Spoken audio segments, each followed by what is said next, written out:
Here, 8 meters under the sea, we found something out of the ordinary.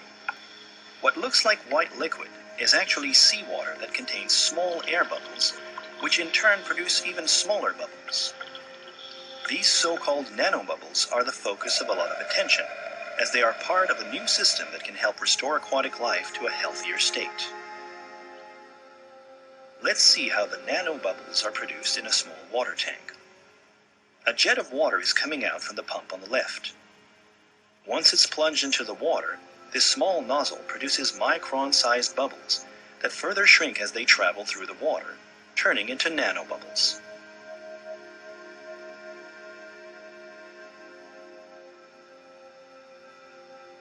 Using a microscope, let's take a closer look at how the bubbles shrink down to nanosize. After a few minutes, the bubbles have gone from tens of microns to tens of nanometers. This is the carbon ceramic nozzle we saw earlier. The porous nature of the ceramic allows air to flow through. Apparently, it was impossible to produce nanobubbles with non-carbon-based ceramic. This system was developed not by a major company, but rather by a small factory run by Anzai Kantetsu. Their original technology has baffled many experts. There already existed several types of nanobubble systems, but all were complex and very costly. It wasn't too surprising that researchers were skeptical when they were first told that nanobubbles could be produced simply by sending air through a small ceramic nozzle. They never imagined it could be so easy. But demonstrations showed that nanobubbles remained in the water after the nozzle was taken out. The bubbles, which normally can't be seen with the naked eye, reflect light as they pass through a laser beam. Regular bubbles normally disappear quickly, but nanobubbles last for a long time, which is why they were detected by the laser. The researchers were convinced, and Anzai Kantetsu's discovery was put under the spotlight. According to developer Satoshi Anzai, their invention was the product of chance.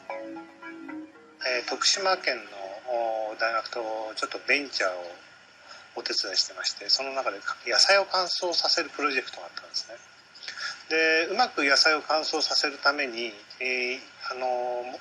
ちょうど水に反応する波長帯のセラミックスを探してたんですよ。セラミックスで作るナノバブルはですね、バイオに非常に有効なことを発見しまして、でバイオに有効だということは、もしかしたらですね、今まで我々がこう溜めてしまった、ヘドロといいますか汚泥をですね分解することができるんじゃないかという発想にたどり着きまして。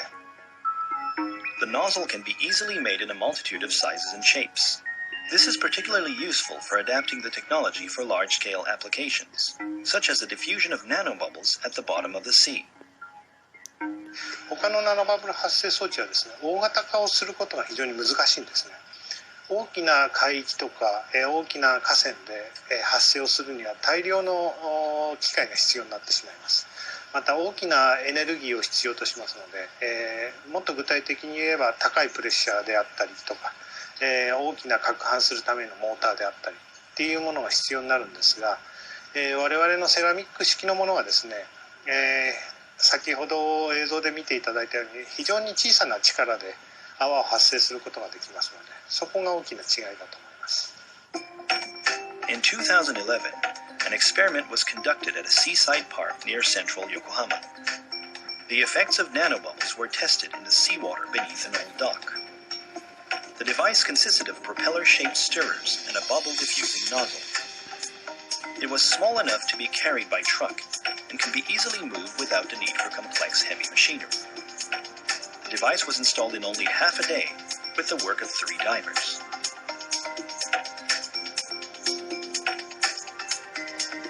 The machine was set up at the bottom, 10 meters below the surface. Although the water looked quite clean from above, the seabed was covered with about a meter-thick layer of sludge. The water was murky, and there was very little sign of aquatic life. 通常では泡というのは発生したところから水面に向かって上に上がってしまうんですが、一番生物が住んでいるのは実は海の底、ボトムなんですね。そのボトムに空気を送るためには、自分の力で縮んでしまう泡ですね。でその縮んだ泡が海流に乗って、ヘドロの中に染み込んでいくというようなこういった泡で、浄化するという浄化といいますかそういった生物たちに酸素を届けてあげるというのが非常に有効だと思います。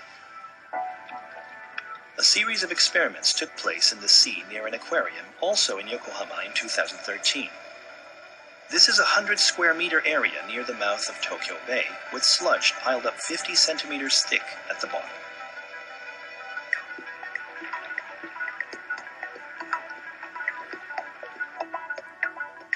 The nanobubble device was installed on the seabed 8 meters below the surface, with a long tube to supply air from above. The system is very energy efficient, working on 2200 watt current.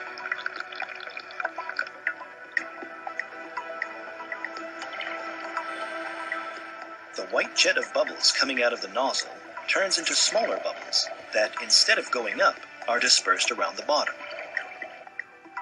Samples collected in February contained sandworms and small clams, two organisms commonly found in polluted waters.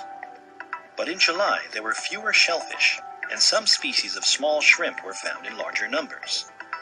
Arthropods like shrimp cannot survive in environments that are poor in oxygen. In half a year, the system had begun to show positive results. At the end of the experiment in January 2014, the aquatic life in the area had significantly changed. Various types of fish were observed near the reef. And seaweed had grown around the device. The sludge's thickness hadn't changed, but its content was different. Its surface had become porous like a sponge, and various organisms were found living inside. The nanobubbles had changed the ecosystem near the seabed.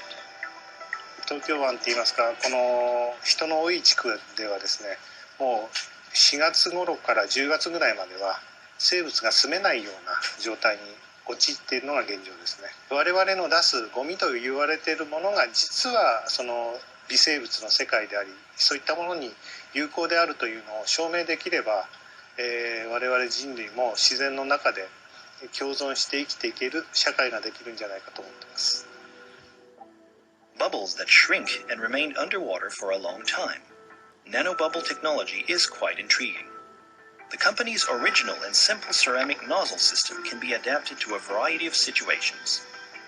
And there are plenty of sea regions around the world that could benefit from their invention, which can help bring back abundance and diversity to aquatic life across the globe.